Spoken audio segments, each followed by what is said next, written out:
La Corte Suprema de Justicia, algunos ministros y con jueces de la Corte Suprema de Justicia han realizado una interpretación totalmente errónea y forzada para cometer una ilegalidad y actuar en contra de la norma, en contra de la ley. La determinación que ha tomado la Corte Suprema es una manifiesta ilegalidad y se constituye, ya lo dijimos, en un total y abierto delito de prevaricato, por lo cual tienen que ser estas personas que han suscrito este fallo, este auto supremo, tienen que ser procesadas y sancionadas con todo el rigor que manda la ley. Para explicar rápidamente en qué ha consistido esta terrible ilegalidad que, obviamente, vamos a verlo más adelante, busca favorecer intereses oscuros, sectarios, mezquinos. Primero, de acuerdo a la ley, de acuerdo al Código de Procedimiento Penal, a la Ley 1970, que es el nuevo régimen penal que tenemos en Bolivia desde hace varios años, los conflictos de competencia, de acuerdo al artículo 311 de esta norma, cuando existe una disputa, para que todos nos entiendan, entre dos jueces que reclaman el conocimiento de un proceso de jurisdicciones o de territorios de jurisdicciones diferentes, quien tiene la potestad de resolver ese conflicto de competencias es la Corte Superior del Distrito del juez que previno, es decir, del juez que actuó primero, que tomó conocimiento primero del hecho delictivo. Y voy a leerlo para que todo esto quede claro. Dice: conflicto de competencias. Si dos o más jueces o tribunales se declaran simultáneamente y contradictoriamente competentes, el conflicto será resuelto por la Corte Superior del Distrito Judicial del juez o tribunal que haya prevenido, es decir, la Corte Superior de Justicia. ¿Qué correspondía en este caso? Al haberse suscitado un conflicto de competencias entre una juez de La Paz y un juez de Santa Cruz, lo que correspondía era que la juez de La Paz remita los antecedentes ante la Corte Superior de Justicia de La Paz. La juez no toma esta determinación y de manera errónea, de manera equivocada, remite antecedentes ante la Corte Suprema de Justicia. El juez de Santa Cruz, este juez Tapia Pachi, también remite antecedentes ante la Corte Suprema. La Corte Suprema advierte el error de la juez Yañíquez, incluso en el auto que dicta, en el auto 267/2009, dispone su llamada de atención y la remisión de antecedentes al Consejo de la Judicatura. Sin embargo, no corrige el error. No actúa en consecuencia, no actúa de manera ilegal y no devuelve los antecedentes ante la misma juez para que se tramite aquí, en la jurisdicción de La Paz, la solución a este conflicto de competencias. Directamente, haciendo una interpretación, reitero, errónea y forzada, remite antecedentes ante el juez Tapia Pachi, prácticamente sabiendo de antemano cuál ha de ser la determinación que se ha de tomar en la ciudad de Santa Cruz, todo con el objetivo de ¿qué?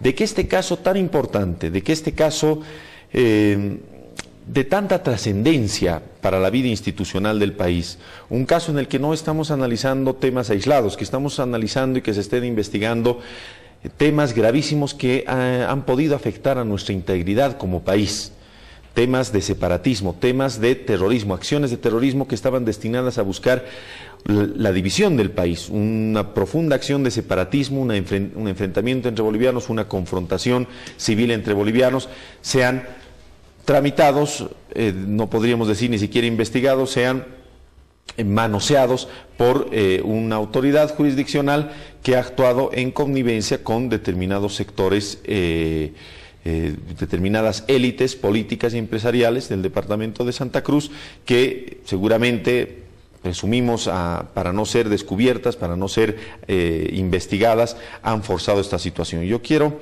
dejar en claro una situación que no sé si ha sido conocida hasta ahora, pero ¿quién suscita este conflicto de competencias? ¿Quién reclama y consigue de manera ilegal e indebida de que este proceso correctamente llevado en la sede de gobierno, por ser un tema que afecta a la integridad del país, un tema de carácter nacional, se ha llevado bajo esta serie de acciones, esta serie de interpretaciones, esta serie de maniobras a la ciudad de Santa Cruz?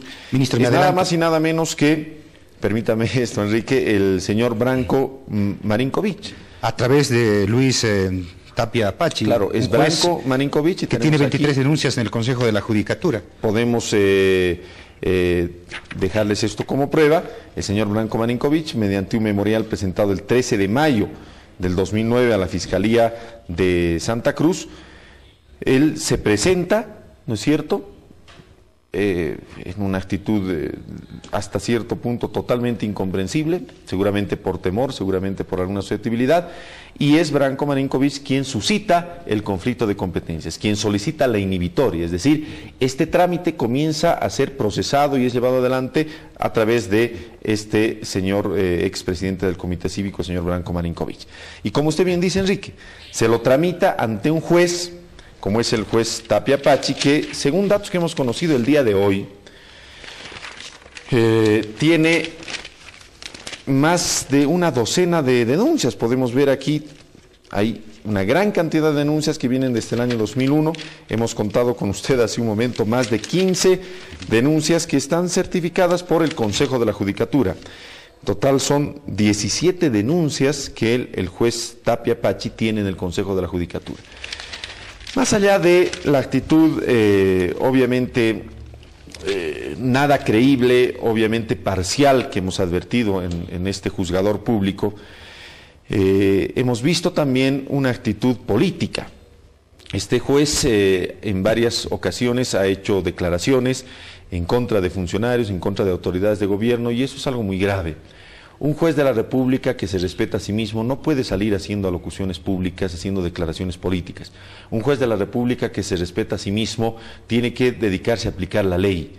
En nuestro país, mucho del descrédito que tiene el Poder Judicial en general se da por estas actitudes políticas. Cuando hemos visto a ministros de la Corte Suprema participando en manifestaciones, participando de las reuniones del denominado CONALDE, saliendo en marchas públicas, lo único que hacen es deslegitimarse a sí mismo y deslegitimar la majestad de la justicia. Un juez no puede prestarse esas cosas. Un juez tiene que dedicar y volcar su conocimiento a la solución de las controversias que son sometidas a su conocimiento. Y bueno, otro tema que, si me permiten explicarlo brevemente. Lamentablemente, y esto no es ninguna actitud contraria al noble pueblo cruceño que respetamos, valoramos, pues parte de la nacionalidad boliviana. Son datos objetivos, son datos que existen, datos que son de conocimiento público. Lamentablemente, la justicia del departamento de Santa Cruz, y más que todo de la ciudad de Santa Cruz, yo diría, ha tenido una serie de actuaciones tremendamente contrarias a la legalidad. ¿Contrarias o parcializadas? Contrarias a la legalidad y parcializadas con determinados sectores. Tenemos varios casos que hoy día nos hizo conocer el Ministerio de Gobierno. Casos como este, por ejemplo, ¿no? Se encuentra un fusil Mauser con mira telescópica, con municiones en cercanías de donde iba a llegar el presidente de la República. Hay dos personas aprehendidas, el señor Carlos Domínguez Cabrera, de 34 años, el señor Junior Fernando Vaca de Méndez, de 20 años. ¿Y qué ocurre con este caso? Miembros de la Unión Juvenil Cruceñista, el fiscal William Torres los pone en libertad. El argumento por no encontrar tipificación del delito sostiene que la tenencia de armas no constituye delito. Otro caso, se encuentran armas, un arsenal completo de armas en Santa Cruz. Hay 4 personas aprehendidas, el señor Jerry Villavicencio, el señor Alcides Gómez, el señor Roberto Carlos Velázquez, el señor Sergio Antonio Heredia. Se encuentran en su poder armas, municiones, explosivos, todos estos materiales incautados, y el fiscal no los imputa. El representante del Ministerio Público toma esto como una situación normal, ni siquiera se molesta en solicitar una medida cautelar, ni siquiera se molesta en imputarlos, y el argumento nuevamente es de que no es delito el tener y portar gran cantidad de armamento, situación que obviamente no es correcta. Y finalmente tenemos otro caso como ejemplo. El 9 de enero del año 2009 se detiene al señor Chiqui Martínez por la agresión que sufrió el comandante general de la policía en Santa Cruz durante los acontecimientos que marcaron ese periodo golpista que se desarrolló en el mes de septiembre en nuestro país. El caso es derivado a una fiscal y la juez, la doctora María Egues González, juez cuarta de instrucción en lo penal, le otorga libertad simple y restricta.